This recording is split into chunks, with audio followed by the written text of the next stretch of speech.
Halo semuanya, senang banget bisa nemenin kalian lagi. Nah, di pembahasan kita kali ini, kita bakal ngebedah materi yang sejujurnya krusial banget buat kalian para seniman 3D, atau siapapun yang lagi serius ngebangun karir. Gini, tahun 2025 itu bukan sekedar ganti kalender biasa ya. Dari sumber yang kita kaji, tahun ini bener-bener jadi tahun disrupsi besar-besaran di industri 3D. Kalau kalian mau bertahan dan naik level, cara kerja yang lama tuh udah nggak mempan lagi. Kita harus siap buat menavigasi gelombang kecerdasan buatan, kolaborasi awan, dan pastinya peran software andalan kita. Oke, mari kita selami pertanyaan ini. Masih perlukah belajar Blender di 2025? Jujur aja, ini mungkin mewakili kecemasan karier paling besar yang lagi dirasain banyak profesional 3D saat ini. Bertahun-tahun kan, Blender ini ibarat raja yang nggak terbantahkan ya. Jadi pilihan utama buat kreator indie, pehobi, sampai profesional yang butuh alternatif gratis yang super tangguh. Tapi dengan gempuran penantang baru di industri yang bawa teknologi gila-gilaan, apakah ia masih relevan? Atau jangan-jangan kalian cuma buang-buang waktu aja? Untuk ngejawab itu, anggap aja sesi kali ini sebagai buku panduan membangun karir kalian. Kita bakal ngebahas 5 poin utama.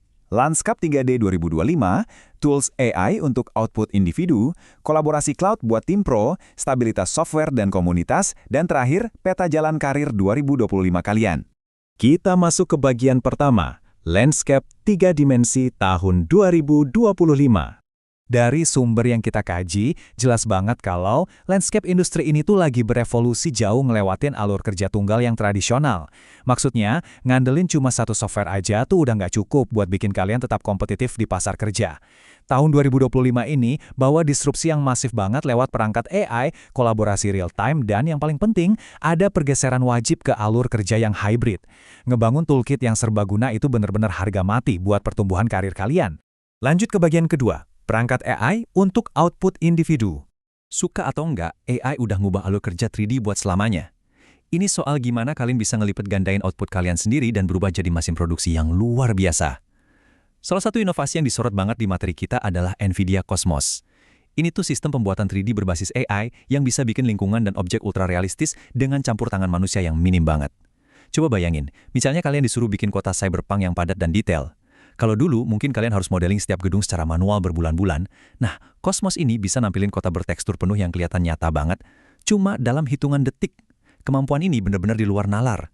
Dan yang bikin ini makin keren, Cosmos tuh nggak cuma sekedar bikin aset aja. Sistem ini bisa langsung integrasiin simulasi fisika, ngitung pencahayaan yang kompleks, dan yang kerasa banget manfaatnya, dia memangkas waktu render secara drastis.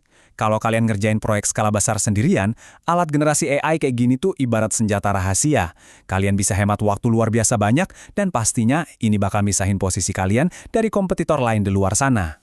Tapi gimana kalau ambisi kalian adalah gabung sama tim desain korporat berskala besar? Itu ngebawa kita ke bagian ketiga, kolaborasi cloud untuk tim profesional. Disinilah kita bisa lihat perbedaan jelas antara kebutuhan seniman individu dan syarat mutlak dari tim desain korporat besar. Kalau buat seniman solo yang fokusnya kerja lokal di komputer sendiri, Blender itu emang jagonya. Tapi kalau kalian masuk ke tim profesional, absennya fitur pengeditan barang-barang berbasis cloud secara bawaan itu bisa jadi kelemahan besar. Sebaliknya, software kayak Autodesk Fusion 360 nawarin pengeditan real-time buat banyak pengguna. Bayangin aja cara kerjanya persis kayak Google Docs. Tapi ini buat desain 3D yang kompleks. Buat dapat posisi di studio elite, kemampuan kalian buat nyeimbangin tools komunitas yang gratis dengan platform cloud standar industri ini udah bukan sekedar pilihan lagi, tapi sebuah keharusan. Sekarang kita masuk ke bagian keempat, stabilitas software dan komunitas. Di tengah semua tren canggih tadi, kalian mungkin mikir, kenapa fondasi tradisional kayak Blender tetap krusial? Jawabannya ada di inisiatif yang diumumin akhir 2024 kemarin, Winter of Quality 2025 dari Blender Foundation. Mereka ngambil langkah berani banget loh. Alih-alih buru-buru rilis fitur baru yang kelihatan keren tapi beresiko, mereka justru milih buat fokus 100% pada stabilitas, performa, dan perbaikan bug. Intinya, mereka pengen alat ini jadi tulang punggung yang benar-benar bisa kalian andelin buat ngebangun karir jangka panjang. Nah, yang paling menarik dari sini adalah angka 500. Coba ingat-ingat lagi perasaan hancur saat software kalian tiba-tiba crash dan layarnya nutup sendiri, padahal deadline tinggal 1 jam lagi. Kita semua pasti pernah pengen nangis gara-gara itu kan? Rilis versi terbaru ini secara spesifik difokusin buat ngeberesin lebih dari 500 masalah yang dilaporin pengguna. Tujuannya satu, buat ngentiin mimpi buruk crash di tengah jalan itu secara permanen. Tapi perlu diingat, stabilitas teknis kan juga butuh stabilitas finansial ya. Itulah kenapa ada kampanye Join the 2% yang ngajak sebagian kecil pengguna setia buat ikut berdonasi. Coba bandingin, kalau platform industri lain itu sangat bergantung sama pendanaan korporat raksasa, software komunitas ini justru dihidupin langsung oleh penggunanya sendiri. Model pendanaan militan kayak gini tuh yang ngasih jaminan nyata kalau fondasi karir kalian bakal tetap gratis, makin stabil, dan terus berkembang ke depannya. Dan akhirnya kita sampai di bagian kelima, peta jalan karir 2025 kalian. Saatnya mengubah semua wawasan teknis tadi jadi langkah nyata.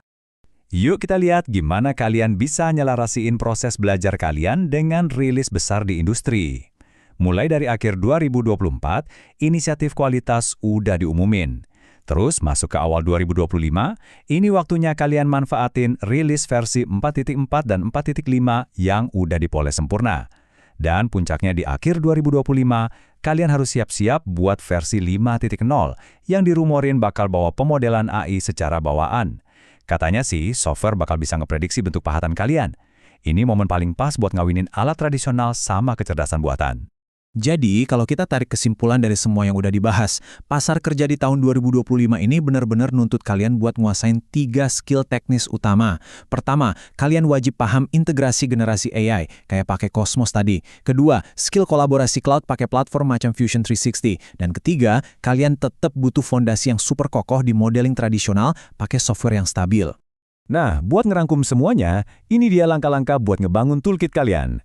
Langkah pertama, kuasain pemodelan dasar dan manfaatin keandalan baru dari software tradisional kalian.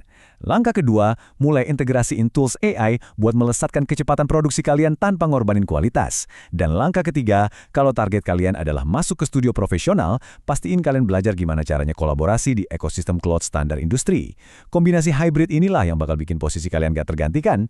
Pada akhirnya, emang nggak ada satupun alat yang secara magis bisa ngeberesin semuanya ya. Yang bakal menang itu adalah mereka yang mau beradaptasi dan meracik toolkit yang serbaguna. Jadi, pertanyaan terpenting buat kalian setelah ngikutin pembahasan ini adalah, tools mana nih yang bakal kalian pelajari dan integrasiin pertama kali buat mastiin alur kerja kalian kebal dari perubahan di tahun 2025? Pilihannya ada di tangan kalian, tapi tindakannya harus dimulai dari sekarang. Tetap semangat belajarnya, dan sampai jumpa di pembedahan materi kita yang selanjutnya.